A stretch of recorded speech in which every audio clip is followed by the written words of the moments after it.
नमस्कार, मैं रविश कुमार। दोस्तों, क्या वाकई ईरान ने इजराइल के 5 सबसे महत्वपूर्ण शहरों पर कब्जा कर लिया है? और क्या यह वही दौर है जिसका डर पूरी दुनिया को था? और सबसे अहम, अब आगे क्या होगा? तो दोस्तों, आज की रिपोर्ट में इन्हीं सभी के बारे में पूरा डिटेल से बताने वाला हूं। तो दोस्तों, बने रहे वीडियो में शुरू से लेकर अंत तक। और अगर मेरा वीडियो आप सभी को अच्छा लगता है तो चैनल को सब्सक्राइब करके वीडियो को एक लाइक जरूर करें और कमेंट बॉक्स में बताएं कि आप ये वीडियो कहां से देख रहे हैं। तो दोस्तों, साल 2025 के मई महीने में हालात तेजी से बदलने लगे थे और तेल अवीव की सड़कों पर इजरायली सेना की गाड़ियां दौड़ रही थीं और लोगों में अफरा तफरी मची थी। जहां पे ईरानी मिसाइलें रात के अंधेरे को चीरते हुए आ रही थीं, जहां पे पिछले कुछ महीनों से ईरान और इजराइल के बीच तनाव चरम पर था। लेकिन इस बार ईरान ने सिर्फ धमकी नहीं दी, बल्कि इजरायली जमीन पर कब्जा करना शुरू कर दिया। जहां पे ईरान ने सबसे पहले निशाना बनाया उत्तरी इजराइल का औद्योगिक शहर हाइफा। दोस्तों, यहां पर तेल रिफाइनरी, बंदरगाह और महत्वपूर्ण सैन्य अड्डे मौजूद हैं। जहां पे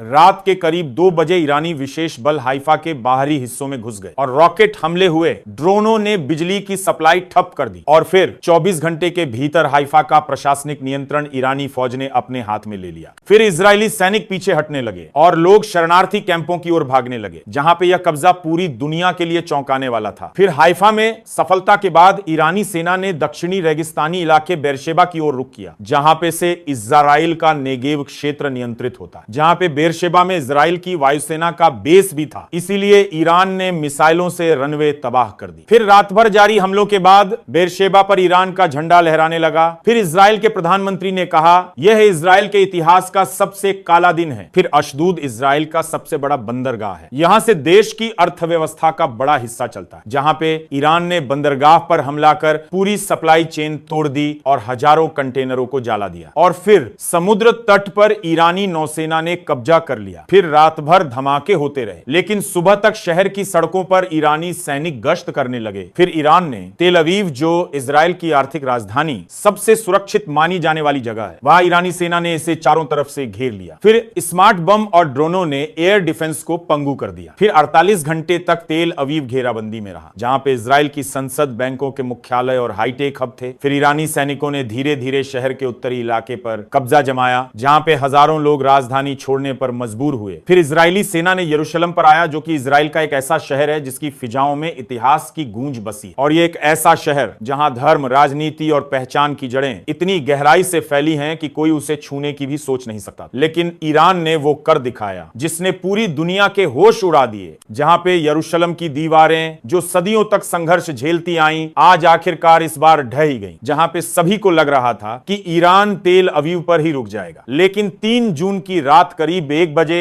इजरायली इंटेलिजेंस को सूचना मिली को यरूशलेम की पश्चिमी सीमा पर सैकड़ों ईरानी विशेष बल घुस चुके हैं। जहां पे पहले तो किसी ने यकीन नहीं किया। लोगों को लगा यह कोई मनोवैज्ञानिक दबाव बनाने की कोशिश है। लेकिन जैसे ही सड़कों पर विस्फोटों की आवाजें गूंजी, ये अफवाह नहीं, कड़वी सच्चाई बन गई। जहां पे साइबर हमले से अंधा हो गया सिस्टम और यरूशलेम के आसपास एयर डिफेंस सिस्टम और कैमरों का एक जाल बिछा था, जहां पे ईरान ने इससे पहले ड्रोन और साइबर हमले शुरू कर दी। फिर कई कमांड सेंटर में अलार्म बजाते रहे, लेकिन डेटा फीड बंद हो चुकी थी। फिर सरकारी अफसरों की नींद टूटी तो उन्हें एहसास हुआ किलेबंद यरूशलेम अब खुली किताब बन चुका है। जहां पे रात के 2 बजे तक ईरानी सेना ने माउंट ऑफ ऑलिव्स और डेमास्कस गेट के आसपास किलेबंदी कर दी और यहां से शहर के पुराने हिस्से का पूरा नियंत्रण लिया जा सकता था। फिर ईरानी सैनिकों ने इलाके के चारों तरफ बख्तरबंद वाहन और एंटी एयर मिसाइलें तैनात कर दी। फिर रिहायशी इलाकों में माइक से ऐलान शुरू हुआ कि यरूशलेम अब ईरानी नियंत्रण में है, जो भी हथियार डालेगा उसे सुरक्षित बाहर जाने दिया जाएगा। फिर लोग डर के मारे घरों में दुबक गए और कई यहूदी परिवार अपनी पवित्र किताबें और जरूरी सामान लेकर नीचे तहखानों में जा छुपे। फिर यरूशलेम के वेस्टर्न वॉल और टेंपल माउंट इलाके में इजरायली स्पेशल फोर्सेज ने मोर्चा लिया, जहां पे उनकी कोशिश थी कम से कम धार्मिक स्थलों को बचाया जाए। फिर रात भर गोलीबारी होती रही। ईरानी ड्रोन लगातार ऊपर मंडराते रहे और बख्तरबंद गाड़ियों पर मिसाइलें गिराते रहे। जहां पे एक तरफ गोलियों की आवाजें थीं, दूसरी तरफ धार्मिक स्थलों में इजराइल के रब्बी और लोग हाथ जोड़कर प्रार्थना कर रहे थे कि हे ईश्वर, यरूशलेम को बचा लो। यह रात इजराइल के इतिहास की सबसे डरावनी रात बन गई। फिर सुबह होते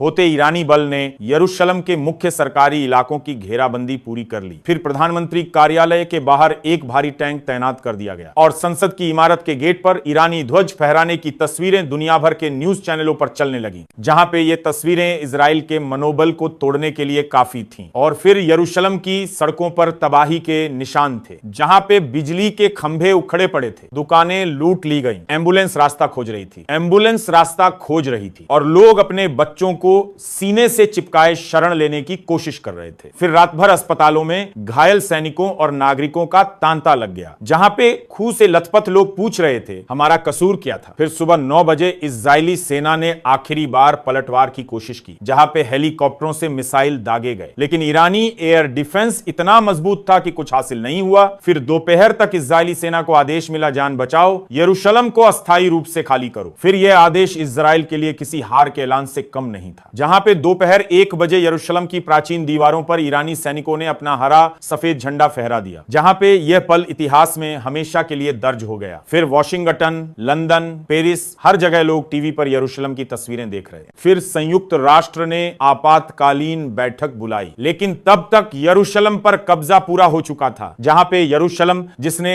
सदियों के युद्ध देखे फिर भी झुका नहीं, लेकिन आखिरकार 2025 में ईरान के सामने झुक गया, जहां पे यह घटना इतिहास में दर्ज हो चुकी है, जो कभी कोई सोच भी नहीं सकता था कि इजराइल इतना कमजोर पड़ जाएगा। लेकिन यह साबित हो गया, जहां पे युद्ध में घमंड, जल्दबाजी और गलत आंकलन कभी भी किसी देश को डूबा सकता है। तो दोस्तों, यह थी आज की विशेष रिपोर्ट, जहां पे ईरान ने कब्जा किया इजराइल के 5 बड़े शहरों पर। तो दोस्तों, अगर आपको यह वीडियो जानकारीपूर्ण लगी हो तो लाइक और शेयर जरूर करें और कमेंट में लिखें, क्या इजराइल इन शहरों को वापस ले पाएगा या यह हमेशा के लिए इतिहास बन जाएगा।